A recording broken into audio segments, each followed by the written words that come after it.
So good evening, everyone. Welcome to Bhopal Trading School, and let's start with our Nifty and Bank Nifty analysis for tomorrow. देखते हैं कि कल market किस तरीके से behave कर सकता है. सो दिस सो सबसे पहले तो देखते हैं कि आज मार्केट ने बेसिकली किया गया. तो आज अगर आप देखेंगे मार्केट ने, तो सबसे पहले मार्केट ने एक गैप डाउन दिया हल्का सा. सो यहाँ पे एक मार्केट ने हल्का सा एक गैप डाउन दिया और उसके बाद मार्केट जो है वो ऊपर चढ़ते गया. तो ये मेरे ख्याल से एक हल्का सा कुछ दो तीन न्यूज़ भी आ रही थी जिसकी वजह से गैप डाउन दिया. अगर आप इसमें रहेंगे, इंटरेस्टिंग ये है कि आज जो गैप डाउन हुआ तो may be because of the quant mutual fund जो है, मेरे ख्याल से आप लोगों ने न्यूज़ देखी भी होगी. तो क्वांट म्यूचुअल फंड के कारण थोड़ा सा मार्केट यहाँ पे हल्का सा गिरा. और उसके बाद मेरे ख्याल से जैसे ही मार्केट गिरा तो एसआईपीस तो इस समय काफ़ी ज़बरदस्त आ ही रही हैं इंडिया में. तो ये मार्केट आज देखा होगा आपने, गैप डाउन दिया मार्केट ने यहाँ पे. और बिकॉज ऑफ द एसआईपीस जो अभी मार्केट में चल रही हैं, बट देन द मार्केट, और जिस प्रकार से मार्केट ने यहाँ से जो रिकवरी दिखाई, खास करके ये तो मेरे ख्याल से बहुत ही शानदार रिकवरी दिखाई. So this was trending market. और इस ट्रेंडिंग मार्केट में मेरे ख्याल से मैं हमेशा कहता हूँ कि आपको एटलीस्ट 10 AM से पहले एंट्री नहीं लेनी चाहिए. और यहाँ पे आपकी एक एंट्री बनती थी आफ्टर 10 AM, जब इसका हाई ब्रेकआउट हो. हमेशा याद रखें कि अपना अगर हाई ब्रेकआउट हो रहा है आफ्टर 10 AM, तो ये एक अच्छा स्ट्रेटजी होती है मार्केट को बाई करने के लिए. तो दिन का अगर हाई ब्रेकआउट हो रहा है 10 AM पे, तो इसको लेना है. उसके बाद मार्केट साइडवेज गया और उसके बाद मार्केट साइडवेज जाके अगर देखेंगे तो आप 23,500, और मार्केट फिर वही 23,550 के आजू बाजू घूमता रहा. तो ये मेरे ख्याल से एक फिर साइडवेज मार्केट इस तरीके से घूमता रहा. तो ये फिर यहाँ जाके मार्केट ने कंसोलिडेशन कर दिया. आज इंटरेस्टिंग बात थी कि थोड़ा विक्स भी बढ़ी हुई थी. I think 7 points % market VIX बढ़ी हुई है, वॉलेटिलिटी इंडेक्स. एक रीजन ये हो सकता है कि परसों शायद फ्लोर टेस्ट है मोदी गवर्नमेंट का, तो बिकॉज ऑफ ये एक रीजन हो सकता है. एल्स तो मेरे ख्याल से मुझे सच कोई न्यूज़ समझ में नहीं आई कि मार्केट को यहाँ जाके साइडवेज होना था.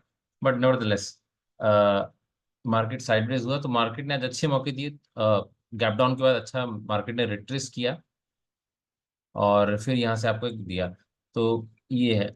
अब इसमें कल के लिए क्या करना है? कल के लिए देखिए सिंपल सा है. कल का ये जो लेवल है आप जो देख रहे होंगे, यानी कि कल 23,550 के ऊपर मार्केट अगर जाता है तो फिर आपका एक अच्छी बाइंग बनेगी. कौन से लेवल तक? ये जो इसका हाई है, यानी कि 23,600, ये मान लीजिए 80 तक ये जाना चाहिए, या 23,000, आई थिंक 23,650. तो ये लेवल दो निकल के आएंगे, तो 23,650 और 23,680 के नीचे.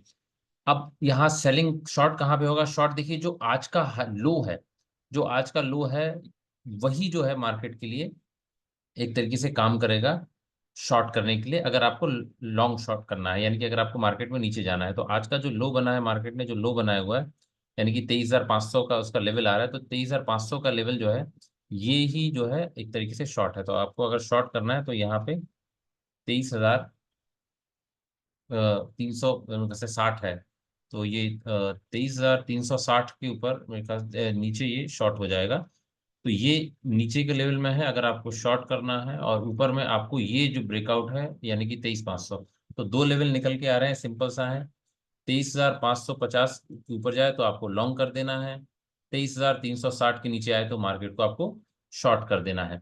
अब अगर हम थोड़ा इसको ऑप्शन चेन को देखेंगे तो एक इंटरेस्टिंग डेटा निकल के आ रहा है. मैं ऑप्शन चेन में आपको दिखाता हूँ डेटा. तो ऑप्शन चेन में जो डेटा निकल के आ रहा है, उसमें इन द मनी काफी कॉल राइटिंग हुई है. तो ये बड़ा इंटरेस्टिंग है. और इन द मनी जब कॉल राइटिंग होती है, तो in the money call writing का एक कॉन्फिडेंस ये होता है कि सेलर्स जो है उनको कौन, ये देखिए अगर आप देखेंगे थोड़ा, मैं आपको ये जी स्क्रीन पे अगर आप देखेंगे, तो ये बड़ा कॉन्फिडेंस दिखाता है उन लोगों के लिए जो मार्केट को शॉर्ट करना चाहते हैं. तो ये अगर आप देखेंगे ना इन द मनी जाके, ये देखिए ये यहाँ पे 23,500 पे, फिर 23,550 पे, दोनों जगह जो है ओपन इंटरेस्ट बढ़ा है. तो कॉल राइटिंग यहाँ पे हुई है. अब ये कॉल राइटिंग डर तो नहीं दिखाता, पर ये कॉल राइटिंग कॉन्फिडेंस दिखाता है कि एक जो है गैप डाउन तो देगा मार्केट, एक गैप डाउन तो मार्केट दे देगा, है ना. 100 पॉइंट का मिनिमम गैप डाउन होना चाहिए, 100 पॉइंट का. अब कितना देगा ये एक बार देखना है, कहाँ और कब देगा, ये एक इंटरेस्टिंग है. ठीक ऑपोजिट में अगर आप जाओगे तो यहाँ पे हल्का सा जो है पुट राइटिंग हुई है, यहाँ पे हल्का सा पुट राइटिंग हुई है, और इनफैक्ट ये देखिए इन 23,600 में भी पुट राइटिंग हुई है. तो ये बड़ा इंटरेस्टिंग डेटा बन रहा है. तो कल अगर मार्केट, कल ये देखिएगा, कल अगर मार्केट 23,580 के ऊपर निकला ना, तो सबसे पहले जो ये मरेगा, ये 23,400 वाले ये मर जाएंगे. फिर 23,450 वाले ही मरेंगे। तो फिर यही लेवल है 23,550। आप देखिए अगर रुक जाता है तो आपको लॉन्ग करना है, उसके नीचे जाता है शॉर्ट करना है। तो इंटरेस्टिंग डेटा है, मैंने आपको लेवल्स दे दिए हैं, इसको जरूर आप गौर कीजिएगा। 23,550 आपको 23,360 के नीचे अगर जाता है तो फिर आप शॉर्ट करिए, शॉर्ट टर्म के लिए ये आपको याद रखने वाली चीज़ है।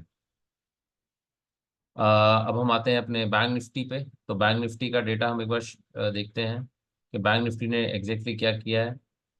बैंक निफ्टी में अगर हम जाएंगे तो बैंक निफ्टी भी आज मेरे ख्याल से हल्का सा, देखिए बैंक निफ्टी ने वही नीचे दिया, फिर नीचे का मार्केट ऊपर गया। तो इंटरेस्टिंग था। अगर आप इसका वनडे पे देखेंगे, वनडे पे 5 मिनट्स का कैंडल अच्छा काम करता है। कैंडल तो अच्छा काम नहीं करता, चार्ट, कैंडल चार्ट अच्छा काम करता है। तो ये एक इंटरेस्टिंग चीज़ है, यहाँ आपको देखने मिल जाएगा। तो यहाँ भी अगर आप देखेंगे, मैं एक लाइन लगा देता हूँ तो ज़्यादा क्लियरिटी आपको मिल जाएगी। तो ये एक लेवल निकल के आ रहा है, ये आज का है। अब ये मार्केट यहाँ पे ओपन हुआ, गैप डाउन ही ओपन हुआ मार्केट, यहाँ भी गैप डाउन ओपन हुआ। और गैप डाउन होने के बाद मार्केट ने फिर वही अपनी जो चाल है ऊपर तरफ दिखाई। तो यहाँ से वो मार्केट जो है फिर ऊपर गया और अपना जो हाई अगेन उसने तकरीबन 10:30 बजे तोड़ा। मैंने फिर कहा है कि मार्केट में अगर आप निफ्टी या बैंक निफ्टी कर रहे हैं तो 10 बजे तक सिर्फ मार्केट को आप ऑब्जर्व करें। काफी लोगों का आदत होता है कि 9:15 पे एंट्री ले लिया, 9:20 पे, वो ना करें। यहाँ पे आपको एक एंट्री यहाँ पे मिल जाती 10 पे। और देखिए कल का जो रेजिस्टेंस लेवल है ऑलमोस्ट, जहाँ पे रेजिस्टेंस लिया और वहीं पे जाके आज रेजिस्टेंस लिया, तो यहाँ पे जाके आपको अपनी पोजीशन हटा देना था अगर आप बैंक निफ्टी में करते, यानी कि 51,709 पे, तो ये आपका पोजीशन हट जाता। सिंपल सा है। फ्रेश पोजीशन कहाँ बनेगा? फ्रेश पोजीशन जो निफ्टी का बनेगा वो आप याद रखिए, मैं आपको लेवल दे दे रहा हूँ 52,000 पे। यहाँ यहाँ आता है तो आप मार्केट को आपको लॉन्ग करना है। नीचे में अगर मार्केट आज का लो तोड़ता है, यानी कि 51,200, लो तो नहीं कहूंगा, एक लेवल कहूंगा, तो 5200 के नीचे आपको मार्केट को शॉर्ट कर देना है। 52,000 के ऊपर आप जाए तो बाई करना है। We are not SEBI registered, तो जो भी आप डिसीजन ले अपने फाइनेंशियल वित्तीय सलाहकार से जरूर लें। तो ये मार्केट लेवल है, इन दोनों लेवल को आप रखिएगा, इंपॉर्टेंट लेवल था। और देखिए कई बार लोग कहते हैं कि सर हम मार्केट छोड़ दिया तो फिर हम क्या करें? भाई हमने तो मार्केट छोड़ दिया, हम मार्केट ले नहीं पाए, तो एग्जैक्टली करना क्या? देखिए अगर आपने मार्केट छोड़ दिया, अगर आप नहीं ले पाए, तो आपको हमेशा याद रखना है कि अगर आपका ये वाला रहेगा तो आज मार्केट साइडवेज भी चला। काफी लोगों को सपोर्ट और रेजिस्टेंस का थ्योरी ही नहीं पता होता, उनको नहीं पता होता कि यहाँ पे जो है बाइंग करना होता है, यहाँ पे सेल करना होता है। काफी लोगों को तो ट्रेंड ही नहीं पता होता है कि इस तरीके से ट्रेंड पे काम होता है। यहाँ पे बाइंग करना है, इसको हम ये जो लेवल्स हैं इसको हम S2 S1 या S कहते हैं, और S2 should be greater than S1, S1 should be greater than S2। Similarly इसको R1 कह लीजिए रेजिस्टेंस, R2 और R3 ये जो पीक्स हैं, मैं एग्जांपल के तौर पे दे रहा हूँ, इस पे ध्यान दीजिएगा। तो R3 should be greater than R2, R2 should be greater than, तो ये आपको अगर बेसिक ट्रेंड का नॉलेज नहीं है, बेसिक साइडवेज मार्केट ज्यादा नॉलेज नहीं है, तो आप फिर निफ्टी बैंक निफ्टी में ट्रेड नहीं कर सकते। तो ये आपको देखना है। थोड़ा फिन निफ्टी भी देख लेते हैं। कल उसका एक्सपायरी है।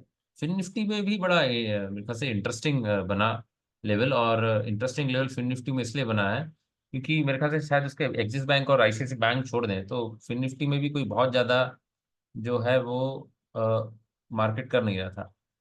सो फिन निफ्टी में भी अगर हम जाएंगे तो बेसिकली अगर आप फिन निफ्टी में जाएंगे, वैसे ही मेरा डीमेट है। और फिन निफ्टी में अगर हम जाएंगे तो फिन निफ्टी में भी अगर आप जाएंगे, ये मैं आपको दिखाता हूँ कि फिन निफ्टी का लेवल क्या हो सकता है, क्योंकि कल एक्सपायरी है। तो फिन निफ्टी में इंटरेस्टिंग डेटा निकल के आ रहा है हमारे सामने। और फिन निफ्टी में वनडे का चार्ट में हम लोग देखते हैं कि वनडे का चार्ट में एग्जैक्टली कल क्या करना है। ये एक्सपायरी एक्सपायरी ट्रेड, और सिंपल सा है। कल फिन निफ्टी का जो लेवल है बहुत क्लियर कट है, सिंपल सा है, इसमें कोई बहुत ज़्यादा मास लगानी ही नहीं है। अगर कल फिन निफ्टी अपना 3 दिन का हाई तोड़ता है, यानी कि अगर 23,000 से ऊपर मार्केट से 23,100 लेवल को निकालता है तो यहाँ पे एक बाई बनेगा।